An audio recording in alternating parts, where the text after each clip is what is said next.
کوئی بھی آدمی کوئی عورت کو دیکھتا ہے اور غلط خیالات آتے اسے نظر نیچے کرنی چاہیے.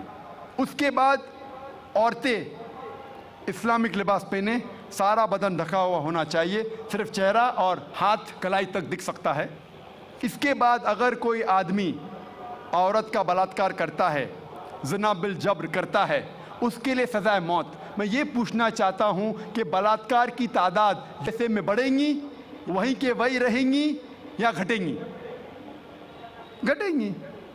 اٹس اے پریکٹیکل لا. آپ جہاں بھی اسلامی قانون لاگو کریں گے, اسلامک شریعت لاگو کریں گے, چاہے وہ USA میں ہو, کینیڈا میں ہو, UK میں ہو, ہندوستان میں ہو, سعودی عربیہ میں ہو, سنگاپور میں ہو, جہاں بھی آپ لاگو کریں گے فوراً آپ کو ریزلٹس ملیں گا, فوراً اس دیش میں رحمت ہو جائے گی. اور چند سال پہلے جب LK اڈوانی اس ملک کے ہوم منسٹر تھے, انہوں نے کہا تھا کہ